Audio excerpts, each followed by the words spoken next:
Salve a todos, que a paz e a graça do Senhor Jesus Cristo. Aqui é o pastor Gilmar, dando continuidade ao série de vídeo, a qual estou fazendo, discorrendo sobre Apocalipse, também sobre a profecia bíblica, trazendo à igreja, trazendo aos irmãos, aos ouvintes, uma palavra para que possa nortear a sua vida, a buscar estudar a Bíblia, ler e compreender as revelações bíblicas, principalmente as revelações das profecias. Que a profecia ela é muito importante para o nosso entendimento, porque quando nós compreendemos a profecia, nós somos consolados, porque é nelas, nas profecias, que nós compreendemos o agir de Deus sobre a vida da humanidade, e nós compreendemos que Deus ele está no controle de toda a caminhada do ser humano. Então precisamos buscar nas revelações bíblicas ter essa compreensão, para que nós possamos sermos consolados, mesmo que muitos pensam que Jesus está demorando a voltar, nós temos esse consolo, que Ele virá e nos levará para estar com Ele para sempre. Eu vou continuar trazendo o mesmo texto do vídeo passado, porque ainda não esgotamos todas as informações que tem nele, a qual Apocalipse capítulo 11, capítulo 10, e 11 diz assim: eu fui arrebatado em espírito, isso João dizendo que foi arrebatado, eu fui arrebatado em espírito no dia do Senhor, e ouvi detrás de mim uma grande voz como de trombeta, que dizia: o que vês, escreve-o num livro e envia às 7 igrejas que estão na Ásia, a Éfeso e a Esmirna e a Pérgamo e a Tiatira e a Sarde e a Filadélfia e a Laodiceia. Lógico que eu não vou voltar a discorrer o mesmo assunto do vídeo anterior, e aí quem estiver vendo esse vídeo, que procura também ver o vídeo anterior, e aqui nós temos uma informação que precisamos estar atentos para que possamos fazer uma pergunta sobre essa informação. A informação bíblica aqui, informação de Jesus Cristo, é que o livro enviado somente às 7 igrejas, somente às igrejas da Ásia Menor, que existiam naquele tempo.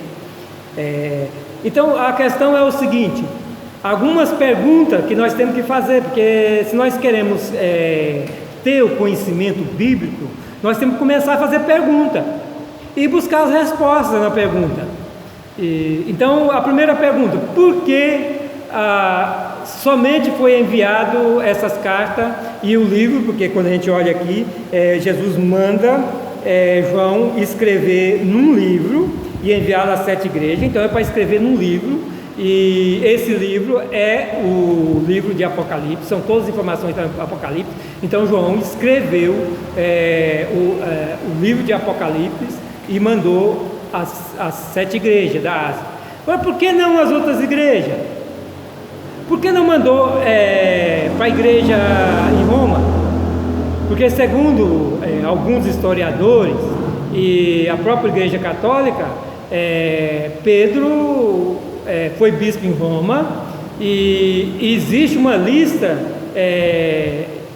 de papas que sucedeu Pedro, e desde de 67, depois até 88 foi sucedendo, assim, consequentemente a sucessão até hoje dos papas. Isso você pode pesquisar, que você vai encontrar que isso são os historiadores católicos que traz essas informações. Então nós temos de fazer essa pergunta: por que não escreveu a igreja de Roma? Por que não escreveu a igreja de Jerusalém? Por que somente escreveu as 7 igrejas da Ásia? Porque 7 é um número figurativo, um número que abrange todas as regiões. Então podia ter tido 2 da Ásia, 2 em Roma, outra em Jerusalém, outra em outros setores. Então por que escolheu unicamente as igrejas da Ásia? Então essas perguntas nós temos que fazer para nós mesmos e buscar a resposta na Bíblia. E também buscar na história, porque nós não podemos fechar os olhos para compreender que o que nós temos na Bíblia é o registro até 90. E o registro que nós temos até 90 depois de Cristo é o registro do Apocalipse, porque a maior parte da Bíblia ela foi escrita ali para os anos 60 para trás. Então a história também vai nos ajudar. Agora nós temos que ter cuidado, porque muitos contos, muitas tradições estão inseridos na história, coisas que não procedem. Isso a gente sabe que até mesmo a história do Brasil, isso é dito, né, pelos historiadores, que muita coisa que está na história do nosso próprio país não procede, não aconteceu daquela forma, mas como está escrita, a tradição que foi daquele jeito, continua daquele jeito. E isso acontece na vida da igreja também, coisas que não procedem, mas que pela tradição foi escrito daquele jeito e acreditam que são daquele jeito, então dessa forma permanece.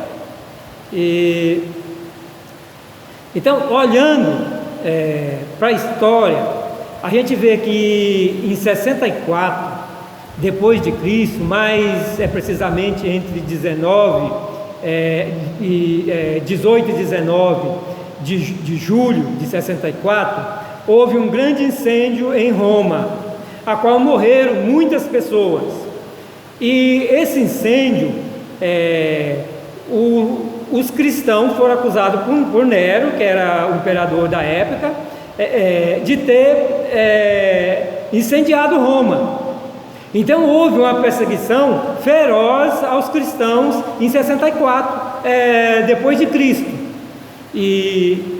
Então, olhando para essa informação, dá de a gente compreender porque o reduto dos cristãos em 90 depois de Cristo era a Ásia Menor. Essas igrejas eram literais, igual eu já mencionei no vídeo anterior, né? A pessoa pode pesquisar aí que vai ver a ruína dessa cidade. Então essas igrejas existiam literalmente, e as cartas foram escritas no tempo de João a todas essas igrejas que existiam na Ásia Menor. Então Roma, claro que a perseguição foi geral, foi em todo o império de Roma, os cristãos foram perseguidos, mas a perseguição maior é na capital, não tenha dúvida.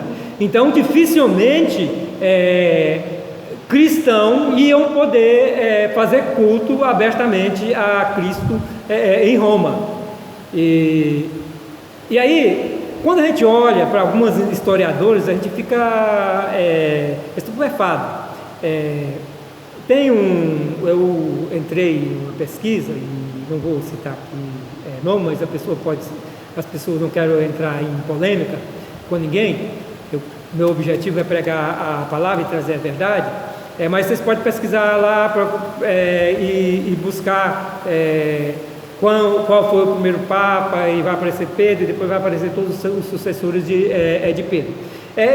Dizem que Pedro começou o seu bispado em 30 depois de Cristo e foi até 67 depois de Cristo. Ora, 30, Jesus ainda estava caminhando com os apóstolos.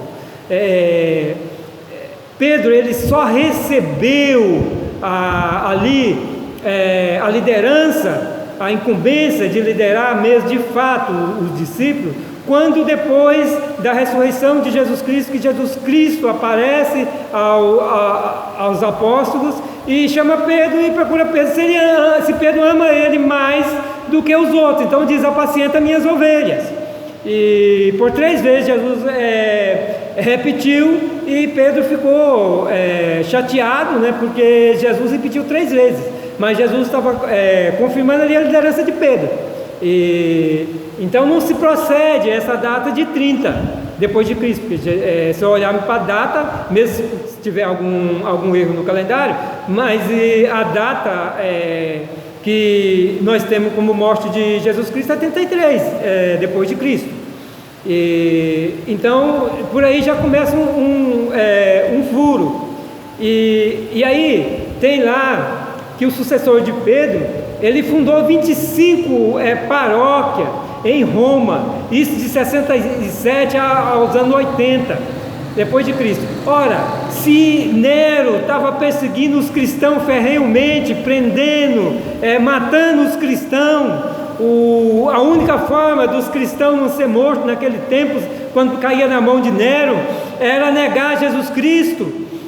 Então como é que poderia ter um Papa sucessor de Pedro que fundasse 25 paróquias em Roma? Isso não procede. E é pela essa perseguição feroz que nós vemos que o reduto cristão em 90 depois de Cristo era a Ásia Menor. Foi aonde os cristãos conseguiu se estabelecer. Claro que aí depois volta-se para Roma com o tempo. Eu creio que essa volta para Roma ela deve ter acontecido já no segundo século, porque Roma era a capital, o lugar mais importante. E hoje, como a gente sabe, mesmo aqui no Brasil, eu moro em Palmas, uma capital nova, mas toda a influência de todos os setores, os segmentos, está aqui na capital. Então, é claro que a influência religiosa também, a influência da igreja primitiva, com o tempo iria migrar para Roma. Mas a gente olhando, outra informação que a gente vê quando a gente faz a pesquisa, é que Pedro foi bispo de Roma por 25 anos. Só que quando a gente olha capítulo 15 de Atos dos Apóstolos, ali por volta de 49, segundo os historiadores, houve ali o primeiro concílio da igreja, que ainda na igreja primitiva, e ali ainda não era a igreja católica, era a igreja primitiva ali, a igreja cristã, e ali estava a cúpula, Pedro, e a cúpula da igreja cristã, da igreja primitiva, se encontrava ali em 49 ainda em Jerusalém. Então a gente, fazendo as contas, a gente vê que para Pedro ter sido bispo de Roma 25 anos, ele não podia estar em Jerusalém mais nesse tempo. A culpa da igreja não podia estar mais em Jerusalém em 49, porque senão, segundo historiadores, Pedro não morreu em 67, mas em 64, então Pedro teria de ter ido para Roma em 39, e como ele estava em Roma, e a cúpula da igreja em 49 estava ainda em Jerusalém, e Pedro estava em Jerusalém com os discípulos, com todos os apóstolos e os discípulos que compunham a cúpula da igreja primitiva. E quando a gente olha para Atos, capítulo 18, a gente vê ali que Paulo, eu vou ler aqui para vocês, para que vocês tenham um melhor entendimento. Atos capítulo 18, verso 1 e 2 diz assim: depois disto partiu Paulo de Atenas e chegou a Corinto, e achando um certo judeu por nome Aquila, natural do Ponto, que havia pouco tinha vindo da Itália, e Priscila sua mulher, aí abre parente, pois Cláudio, que era o imperador romano, tinha mandado que todos os judeus saíssem de Roma. Quer dizer, isso aqui deve ter acontecido ali pelos anos 50, início dos anos 50. Cláudio era o imperador romano, e ele expulsa todos os judeus da Itália, que não fala que é de Roma, só de Roma, mas da Itália em um todo, todos os judeus foram expulsos. Então, Pedro era judeu. Pedro não poderia estar ali na Itália. E aí, quando a gente olha para Atos, capítulo 28, né, capítulo 28 de Atos, e a gente nota, deixa eu ver aqui,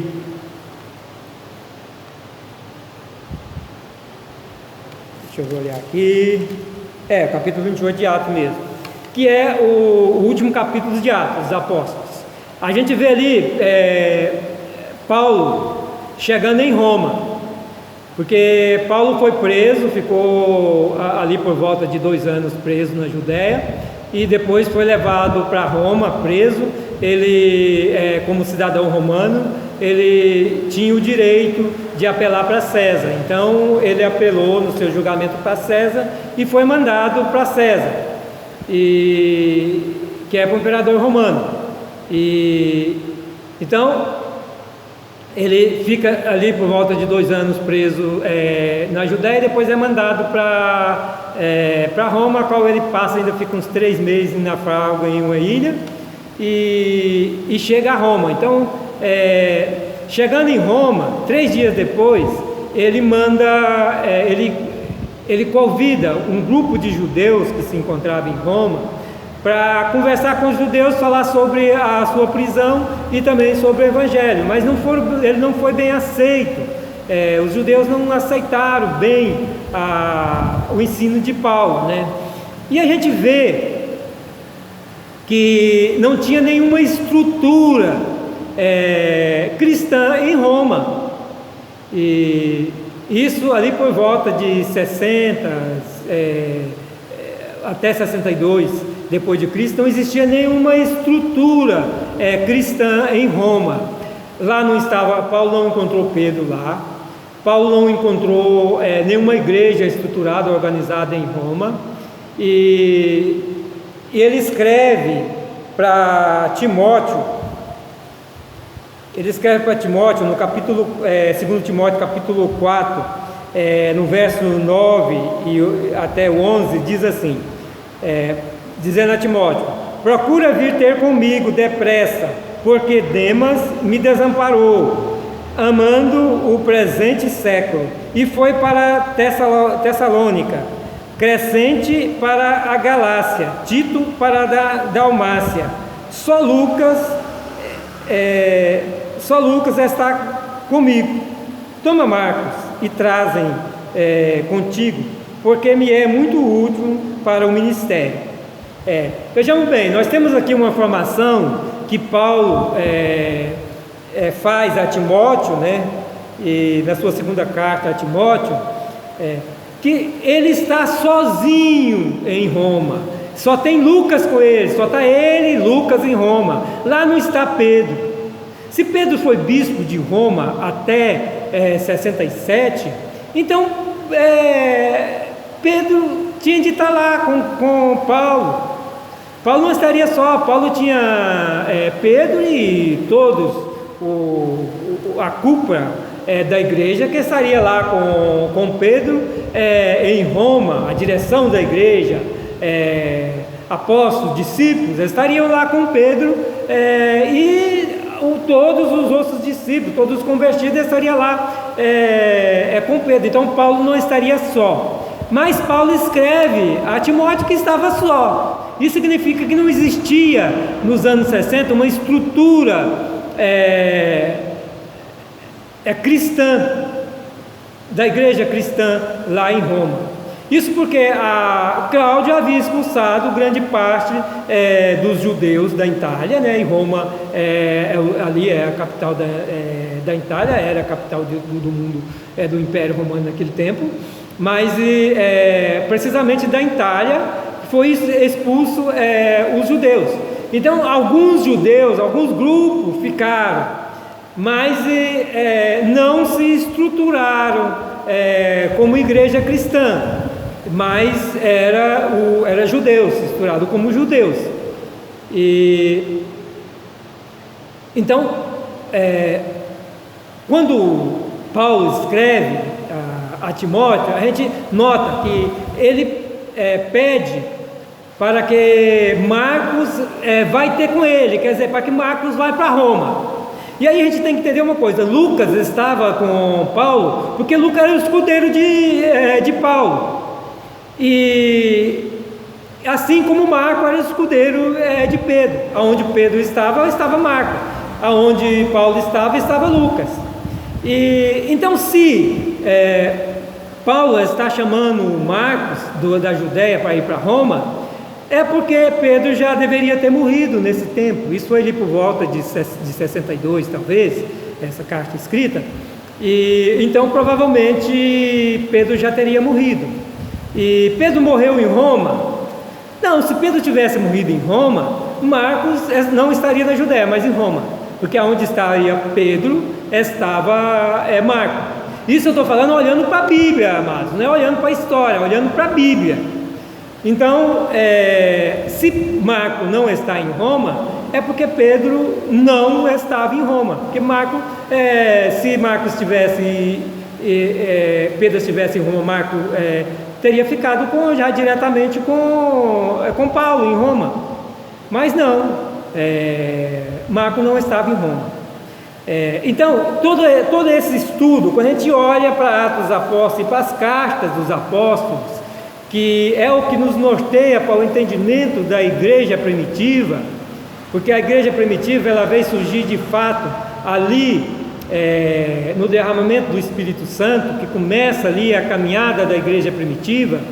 Então, olhando para todas as informações que nós temos na Bíblia, não tem nenhuma passagem que informe que Pedro esteve algum dia em Roma.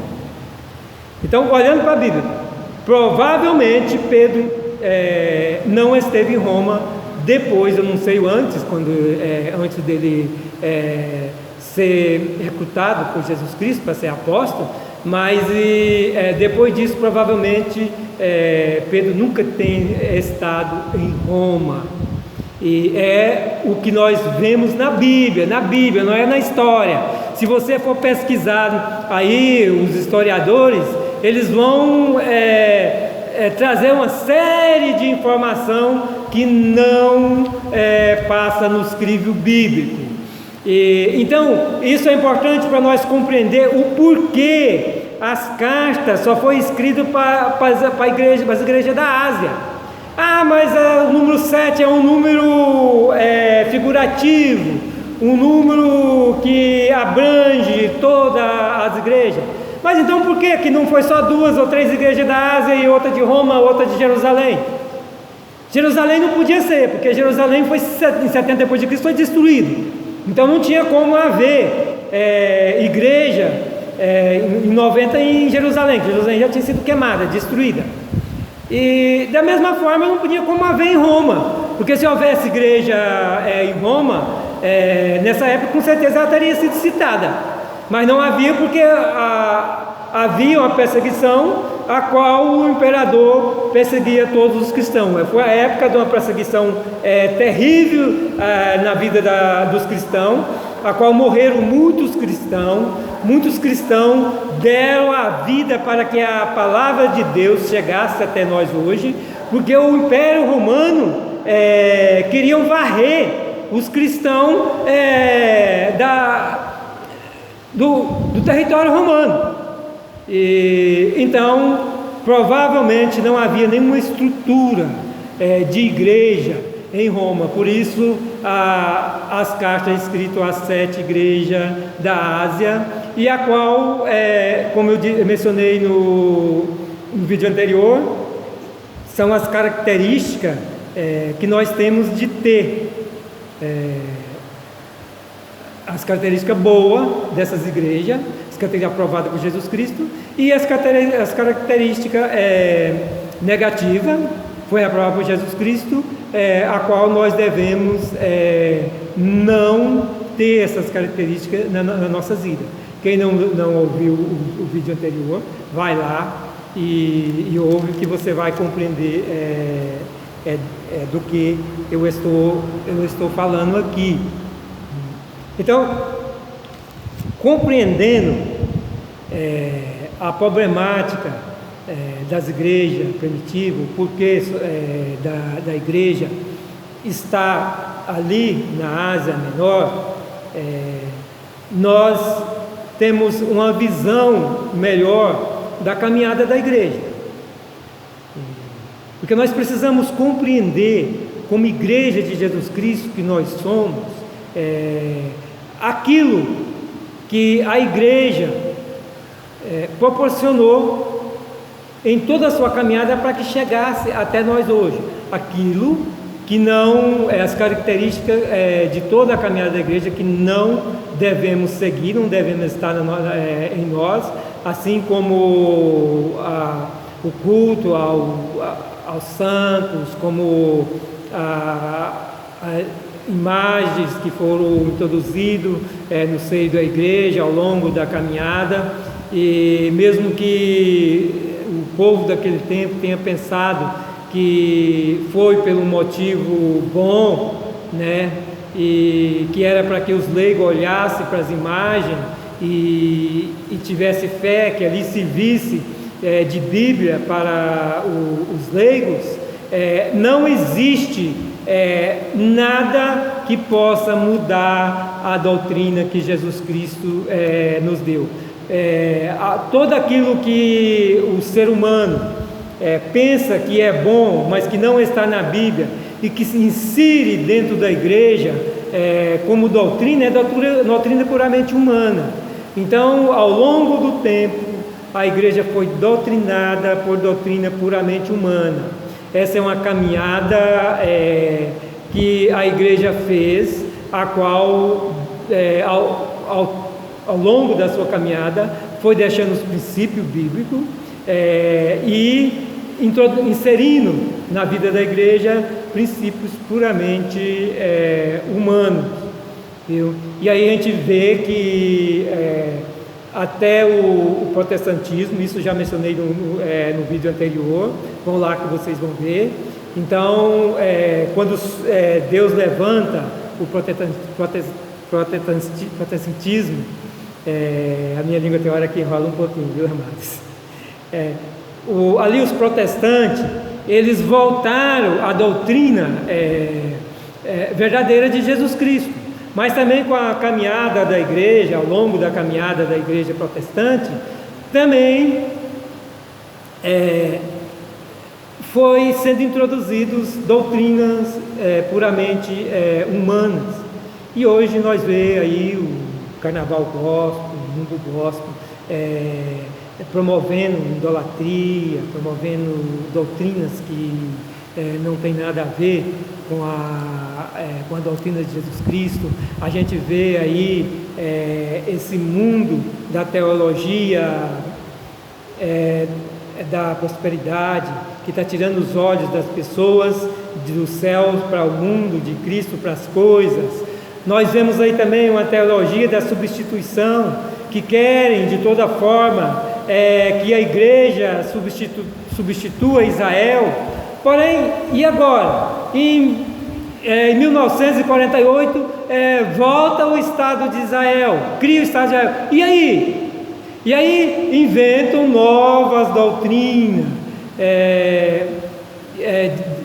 dizendo, tentando, como se disse, cobrir o seu ensino falho e trazendo aí novas doutrinas para enganar o ser humano.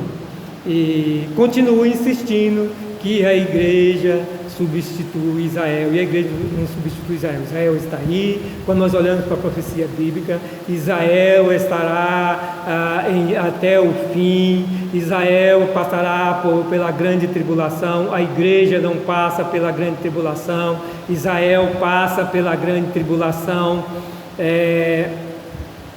Israel estará até o fim, e Jesus Cristo reinará o seu 1000 anos a partir de Jerusalém, a partir de Israel, porque há um propósito de Deus para Israel, um propósito de Deus para a igreja. O propósito de Deus para a igreja está lá em João capítulo 14, verso 13, é para que o Pai seja glorificado no Filho. Esse é o propósito da igreja, é para que o Pai seja glorificado no Filho. O propósito de Israel é restaurar o reino que o homem perdeu lá no jardim ainda do Éden, lá em Gênesis, quando o homem ele foi criado, ele recebe de Deus o reino, ele recebe ali a terra, o mundo, para dominar sobre todas as coisas.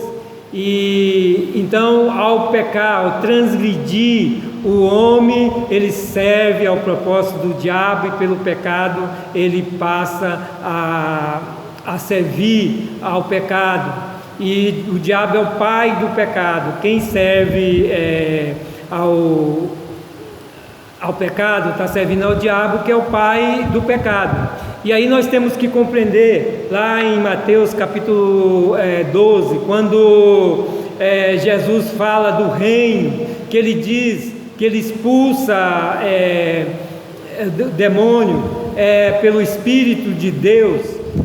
Então ele está claramente nos referindo quando ele fala que o reino de Deus é chegado, porque ele expulsa demônio pelo Espírito de Deus. Então o reino de Deus é chegado até nós. E então reino é poder, e o Espírito de Deus ele habita nossas vidas, é o poder de Deus habitando a nossa vida. E então o reino de Deus está em nós, está dentro de nós. E então quando olhamos para as pessoas que estão em pecado, eles estão cumprindo o propósito do diabo, que reina na vida deles através do pecado. O pecado está dentro da pessoa, e então o pecado está reinando na vida da pessoa. Quer dizer, o propósito do diabo, o reino do diabo está dentro da pessoa que serve ao pecado. Mas quem está em Cristo Jesus, o reino de Deus está dentro de nós, porque nós cumprimos o propósito de Deus. Então nós somos inseridos no reino do céu. Isso aí eu vou trazer mais amplamente em outro vídeo, falando sobre o reino, e para que os ouvintes tenham essa compreensão em Cristo Jesus. Então, amados, eu vou encerrar esse vídeo aqui para não ficar muito longo, porque o próximo vídeo nós vamos entrar já no capítulo 4